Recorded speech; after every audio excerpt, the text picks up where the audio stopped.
आज की हमारी सत्संग का जो विषय है वो सूफ़ी मंसूर जो हैं उनका जो शब्द है अनल हक, उस शब्द का अर्थ क्या है और वो शब्द क्यों उठा, उस शब्द का भेद क्या है।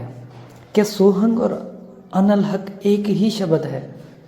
और आज हम सूफ़ी मंसूर की जीवन वार्तालाप यानी जो अनल हक का उन्होंने नाम उच्चारण किया और जब अनल हक शब्द का डंका बजाया तो क्यों, क्या कारण था, उस रहस्य को आज हम समझेंगे। बहुत प्यारा विषय है, बहुत प्यारा विषय है। देखिए, हमें सिर्फ और सिर्फ सत्य, मैं प्रथम ही बोल चुका हूँ कि सत्य सिर्फ और सिर्फ ऐसा नहीं है कि सिर्फ हिंदुओं ने उस सत्य को जाना है, उस शब्द को सिर्फ और सिर्फ हिंदुओं ने प्राप्त किया है। उस परमात्मा ने सब पर कृपा की है। जिसके हृदय में उस सत्य को प्राप्त करने की लगन है, परमात्मा ने उस पर दया की है। तो ऐसा नहीं है कि सिर्फ और सिर्फ हम ही परमात्मा को प्राप्त कर सकते हैं, अंग्रेज़ नहीं कर सकते। ऐसा नहीं है कि कोई ईसाई नहीं कर सकते, ऐसा नहीं है कि कोई मुस्लिम नहीं कर सकते, सब कर सकते हैं। जो उस परमात्मा से प्रेम करेगा वो सारे कर सकते हैं। तो बहुत प्यारा विषय होगा, सत्संग को पूरी सुनिएगा और आपका हृदय कहे कि जो मैं बात बोल रहा हूँ वो सत्य है, तो सत्संग को शेयर भी ज़रूर कीजिएगा, जिससे सभी सत्य को जान पाएँ और सत्य का लाभ ले सकें। तो प्रथम हम बंदगी करते हैं। बंदगी मेरे सदगुरु कबीर साहिब को बंदगी, बंदगी धनी धर्मदास साहिब को बंदगी, बंदगी गुरु नानक देव साहिब, गुरु अंगद देव साहिब, गुरु भीखा साहिब, मलुकदास साहिब, गरीबदास साहिब, रेवीदास साहिब, अचलूराम साहिब, दादूदास साहिब, बनानाथ साहिब, रोयल साहिब, सूफ़ी शाहनायत, सूफ़ी मंसूर, बाबा बुल्ले शाह सरकार, मेरे सदगुरु विशन दास, सदगुरु प्रागदास, सदगुरु गिरदाई दास साहिब को बंदगी, सकल हंस को बंदगी, सर्वे संतों को बंदगी, साहिब बंदगी सतनाम।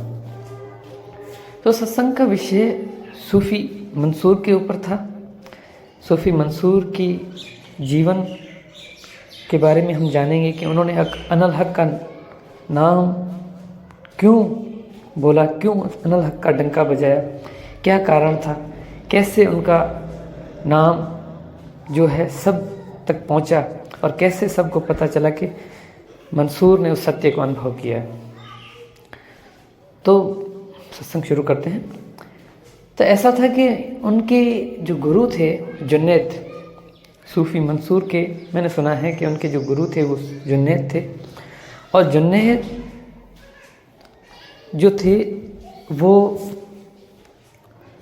ऐसे गुरु थे कि जो सत्य को जान के और मौन हो जाएं, कहें कि वही बात जो महात्मा गौतम बुद्ध ने कही थी कि महात्मा गौतम बुद्ध भी उस सत्य को अनुभव करने के बाद खामोश हो गए थे, कुछ भी नहीं बोलते थे। बस वो कहते थे कि अगर जिसको सत्य जानना है वो खुद से जान जाएगा, हमारी कोई आवश्यकता नहीं, हमारी कोई ज़रूरत नहीं किसी को भी। तो हर कोई कैसे न कैसे प्राप्त कर लेगा, लगन चाहिए बस उसको प्राप्त करने की। तब मंसूर गुरु जुन्नैद के पास जाते हैं और उनसे सत्य का ज्ञान लेते हैं और सब सत्य को अनुभव करते हैं। तब अनुभव करते हैं, अनुभव करने के बाद उनके मुंह से सिर्फ और सिर्फ एक ही शब्द निकलता है, वो अनल हक। और अनल हक शब्द जो है वो हिंदू मुसलमानों का है। इसी प्रकार जो हमारा हिंदुओं का शब्द है वो सोहंग है। हम सोहंग बोलते हैं, वो अनल हक बोलते हैं। सोहंग का अर्थ होता है कि मैं ही हूँ, ठीक है। लेकिन सोहंग क्या है? सोहंग जीव आत्मा है, सोहंग आत्मा है। अनल हक क्या है? अनल हक मैं ही हूँ। और मैं क्या हूँ? मैं आत्मा हूँ। तब उन्होंने इस बात को जान लिया कि मैं ही सत्य हूँ। अब मैं ही सत्य हूँ, इसका जो अर्थ है ये नहीं है कि हम वो शरीर की बात नहीं कर रहे हैं, वो शरीर की बात नहीं कर रहे, वो मन की बात नहीं कर रहे। वो सत्य को अनुभव करने के बाद की एक दशा, एक ऐसी अवस्था है, उस अवस्था पे कुछ बोलते भी नहीं है, कुछ भी नहीं बोलते, बस वो खामोशी को प्राप्त कर लेते हैं, अनमुनी अवस्था को प्राप्त कर लेते हैं और कुछ बोलते हैं। और जो बोलते हैं वो डंके की चोट पे बोलते हैं कि मैंने उस सत्य को जान लिया, ठीक है, और वो सत्य का प्रचार करते हैं। प्रचार करते हुए तो उन्होंने कह दिया कि अनल हक अनल हक अनल हक, मैं ही खुदा हूँ, मैं ही अल्लाह हूँ, मैं ही परमात्मा हूँ। अब वो परमात्मा नहीं है जो उसके हृदय ने उस सत्य को अनुभव किया, वो सत्य परमात्मा है। बात समझ में आ रही होगी आपको। तो कहते हैं ना कि अनल हक हक था पर कहना नहीं था। जैसे अगर मैं बोल दूं कि मैं ही परमात्मा हूं तो बहुत से लोग मुझे पर गुस्सा करेंगे, मुझे मारने आ जाएंगे कि ये क्या बोल रहा है, पागल है, तेरा तो 5 तत्व का बना हुआ शरीर है, तूने तो माँ के पेट से जन्म लिया है, तू कैसे हो सकता है। तो असल में जो बात है वो ये है कि वो इस शरीर की तो बात ही नहीं कर रहा, वो तो आत्मा की बात कर रहा है। आत्मा जब उस परमात्मा से मिलती है, आत्मा का जब उस परमात्मा से मिलन होता है, तब उस अवस्था की बात कर रहा है। और उस अवस्था के ऊपर कोई बोलता है, कोई नहीं बोलता, कोई खामोशी करता है, कोई प्रचार करता है। तब ऐसा हुआ कि सूफी मंसूर ने अनल हक का नारा, उनका शब्द डंकी की चोट पे सारे संसार में प्रचार करने लगा और कहने लगा कि अनल हक ही सत्य है, अनल हक ही सच है। तब बहुत से लोग गुस्सा करने लगे, क्योंकि ऐसे कोई कैसे बोल सकता है कि मैं परमात्मा हूँ, मैं ही परमात्मा हूँ, गलत है ना।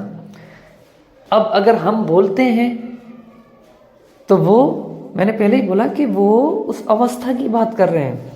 हमारे यहाँ पे भी सूफी हज़रत सच्चल सरमस्त, उन्होंने भी अनल हक का नाम बोला, उन्होंने भी कहा कि मैं अल्लाह हूँ।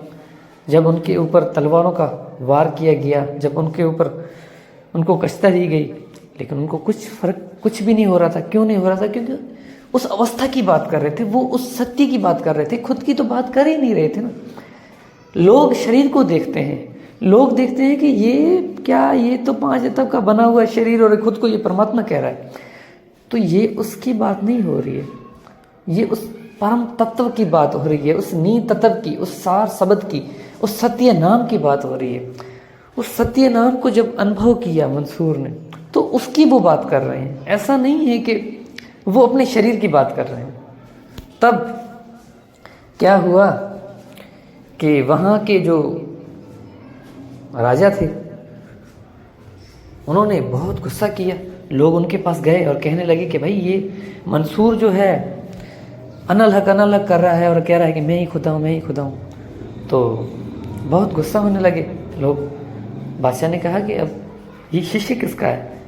तो पता चला कि ये बहुत बड़े गुरु हैं, मुर्शिद हैं। कौन से? जुन्नैद के, उनके शिष्य हैं।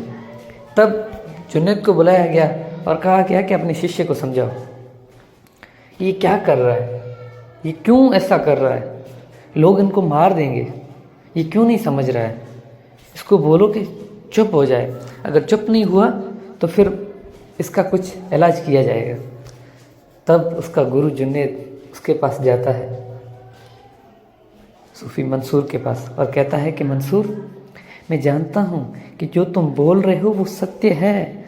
मैं जानता हूँ कि तुम्हारी आत्मा ने उस परमात्मा को अनुभव कर लिया है और तुम जो बोल रहे हो वो सत्य ही है, लेकिन ये बोलना नहीं है। तुम उसको बताओ जो उसको जानना चाहता है, उसको बताओ जिसके हृदय में उसको प्राप्त करने की लगन है। ऐसा नहीं कि तुम संसार को ढोल बजा बजा के बोल रहे हो कि मैंने उस सत्य को जान लिया और मैं ही वो परमात्मा हूँ, मैं ही खुदा हूँ। ये गलत है। तो मंसूर ने कहा कि मैं तो बोलता ही नहीं हूँ। मंसूर ने क्या बोला? मैं तो बोलता ही नहीं हूँ, वो परमात्मा खुद बोल रहा है। अब वो खुद बोल रहा है, मैं उसे कैसे चुप करवा सकता हूँ? मेरे हाथ में नहीं है। जब वो चुप करेगा मैं चुप कर जाऊँगा, लेकिन अभी वो बोल रहा है। अब क्या हो रहा है कि वो उस अवस्था की बात कर रहा है। उस अवस्था को प्राप्त करने के बाद मनुष्य को ये समझ में नहीं आता कि मैं करूँ तो करूँ क्या। उसका हृदय कहता है कि जो मैंने उस सत्य को जाना है तो ये लोग क्यों नहीं जान रहे, इनके हृदय में उस सत्य को प्राप्त करने की आग क्यों नहीं है। लगन क्यों नहीं है, प्रेम क्यों नहीं है? और वो कह रहा है कि जो मेरे हृदय से आवाज़ निकल रही है, जो शब्द निकल रहे हैं, वो मेरे तो हैं ही नहीं, वो तो परमात्मा के हैं। अब मैं आपको बात बोलूं कि जब आप उस सत्य को अनुभव कर लोगे, उस सत्य नाम को अनुभव कर लोगे, उस सार शब्द, उस नीत तत्व को, तब आप बोल ही नहीं पाओगे। आपके एक एक शब्द उस परमात्मा का शब्द होगा, क्योंकि आप अपने से तो कुछ भी नहीं बोल रहे, आप तो उसका अनुभव बता रहे हो, और उसका अनुभव यानी परमात्मा का अनुभव। अब परमात्मा का अनुभव यानी परमात्मा ही बोल रहा है। तब उसके गुरु ने कहा कि भाई मेरे से बात बहुत आगे चली गई है, मुझे कुछ समझ में नहीं आ रहा कि तेरे साथ क्या होगा। मैं तुम्हें कह रहा हूँ कि नहीं बोलो, लेकिन तुम कह रहे हो कि परमात्मा बुला रहा है, तो भाई परमात्मा बुला रहा है तो बोलो। तब क्या हुआ, जुनैद जो उनके मुर्शिद थे वो गए उनके गुरु बादशाह के पास और कहने लगे कि वो कह रहा है कि मैं तो बोल ही नहीं रहा, वो तो सिर्फ और सिर्फ परमात्मा खुद बोल रहा है, तो मैं परमात्मा को कैसे चुप करवा सकता हूँ? परमात्मा खुद चाहे तो चुप कर सकता है, लेकिन मैं चुप नहीं कर सकता। तो बादशाह ने कहा कि उसको लाया जाए। जब जैसे मंसूर को लाया गया, कहते हैं कि जिसी कष्टा और जैसा शरीर की कष्टा मंसूर को दी गई, ऐसी कष्टा किसी को भी आज तक नहीं दी गई। जितनी पीड़ा मंसूर को दी गई आज तक किसी को नहीं दी गई। तब वो मंसूर को लाया गया और मंसूर को पहले तो पत्थरों से मारा गया, बहुत से लोगों ने मारा, लेकिन उनके मुंह से एक ही शब्द, अनल हक अनल हक अनल हक। तब क्या हुआ कि बादशाह ने देखा कि सारे लोग पत्थर मार रहे हैं, लेकिन इसका गुरु जुनैद जो है वो उसको कुछ नहीं कर रहा। क्यों? बादशाह ने जुनैद को कहा कि जुनैद आप क्या कर रहे हो, ये आप उसको क्यों नहीं मार रहे हो? अब जुनैद कैसे मारता, क्योंकि जुनैद जानता था, जुनैद ने खुद उस सत्य को अनुभव किया था, तो वो कैसे अपने शिष्य को मार सकता है? उसी के ज्ञान पे तो वो चल रहा था। तब क्या होता है, जब तक लोग मार रहे थे तब तक कोई असर नहीं हो रहा था मंसूर को। जब उनके गुरु ने एक फूल उठाया और जब फूल मारा, तो मैंने सुना है कि रक्त के फुहारे, उनके शरीर से रक्त उठने लगा, फुहारे उठने लगे रक्त से, और वो रोने लगा। तब पहले तो हंस रहा था, फिर रोने लगा और गुरु से कहने लगा कि गुरुजी ये सारे मारे ना, मुझे दुख नहीं होता। क्यों नहीं होता? क्योंकि ये नादान है, ना समझ है, ये उस सत्य को नहीं जानते, लेकिन आप तो उस सत्य को जानते हो। जब आपने मुझे मारा तो मुझे बहुत दुख हुआ, इन्होंने मुझे पत्थरों से मारा, मुझे दुख नहीं हुआ, लेकिन आपने जो मुझे फूल मारा है ना, उससे जो पीड़ा हुई है ना, उससे बड़ी पीड़ा मुझे इनके पत्थरों से हुई नहीं। तब बादशाह ने कहा कि भाई अब इसके हाथों को काटा जाए। जब उनके हाथ काटे गए तो कहने लगा कि आज के बाद मेरे हाथ किसी के सामने नहीं झुकेंगे। जब पाँव काटे गए तो कहने लगा कि मेरे पाँव आज के बाद कोई सफ़र नहीं करेंगे, सिर्फ और सिर्फ उस सत्य के सफ़र में चलेंगे। जब उनकी आंखें निकाली गई तो कहने लगे कि मैं आज के बाद सिर्फ और सिर्फ उस सत्य को ही देखूंगा, उसी को अनुभव करूंगा, सारी वक्त मेरी सूरत उसी में लगी रहेगी, क्योंकि ये संसार से अब मेरी आंखें निकल रही हैं।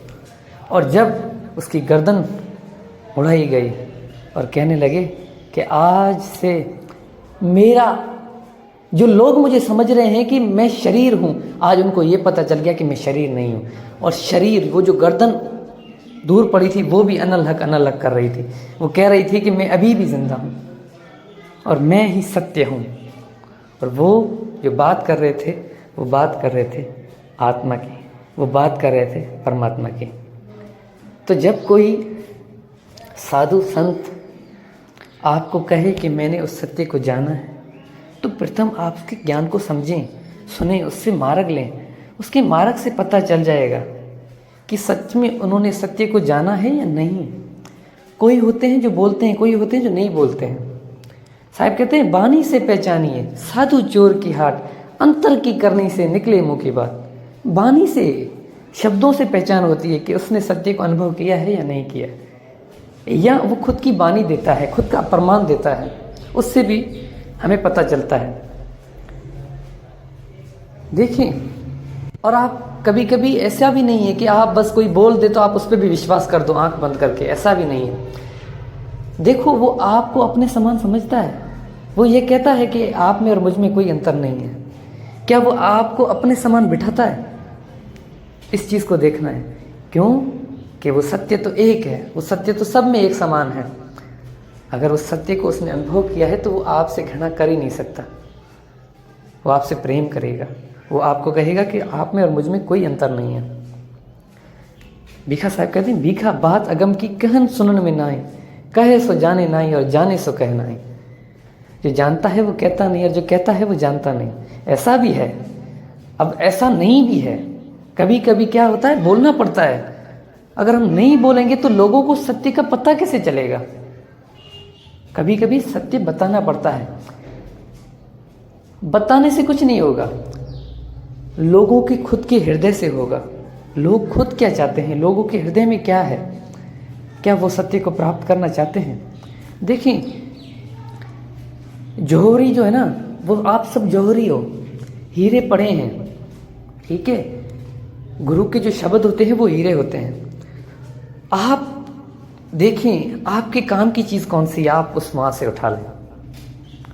तो यही आज की हमारे सत्संग का विषय था।